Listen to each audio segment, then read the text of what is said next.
Here we are at the strawberry gum, Eucalyptus olida, and these have got to be some of the most special plants to grow, well, for a Melbourne garden because they're quite unusual, but also because they're endangered in the wild and they only naturally grow in a very small area of northern New South Wales. So, Yeah, we're really proud of the trees. They've really shot up. They must really like this spot. And the students love to come down. It's a great talking point with students to discuss the flavours and the smells and things like that.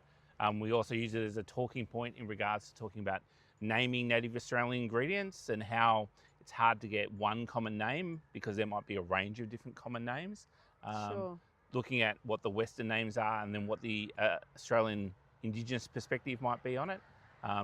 Yeah, we love using it in all sorts of things. So we've used the leaves dried, we've used them fresh to infuse into creams and things like that. They are fantastic in cream. Yeah, yeah, and we've a few years ago we had a jam with Yum. strawberries and strawberry gum on our cafe menu Oh my goodness. for our Cafe 9 program. So that was a really nice one to go with scones and things like that. Nice, yeah. Yeah, I probably haven't experimented as widely as you because I'm more of the gardener. You have a great gardening interest as well, but you're very much the culinary expert in this conversation. And yeah, I just can't believe how well they go with, how well strawberry gum goes with cream and coconut for those who are dairy intolerant. Yeah, yeah. Like myself. So they have that real kind of lolly flavour. Like that's when we get the students to sample it, we get a few different leaves. We use that Indigenous perspective of not taking all the leaves from one plant, but spreading it out over a number of different plants. Yeah. And that's a great way to talk to students about sustainability as well. Lovely. And then we get them to have a smell, try to get away from using the name strawberry gum, because that could be a bit biased, but we let them smell it and really smell those, sweet lolly characteristics of it, and then dream about what that flavour could turn into.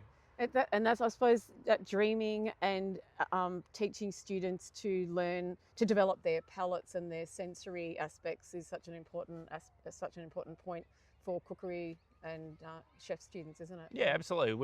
We've had some great success using these ingredients. Not every student's particularly interested, but including Indigenous perspective is part of the curriculum at all levels in school. So it's a great space to be able to utilise that. Unfortunately, not everyone's lucky enough to have such a fantastic trail as us to be able to do that. Yeah, you've got space to grow a strawberry gums into trees. And we were looking at this before we started filming actually. And I was just pointing out to Owen, most eucalypts have what's called lignotubers, not all. So you do need to know before you decide to coppice or cut a branch of your eucalypt down to the ground.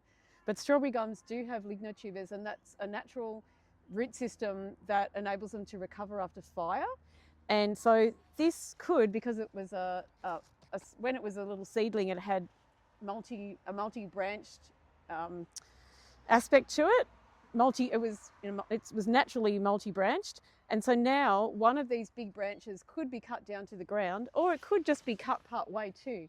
And I've got some in a pot that I manage like this. I just manage them like a shrub, and this could be managed like a very, very large shrub, because we were talking about how the leaves are starting to get a little bit high for harvesting, and so that is one way of managing a plant like this to be able to keep on harvesting.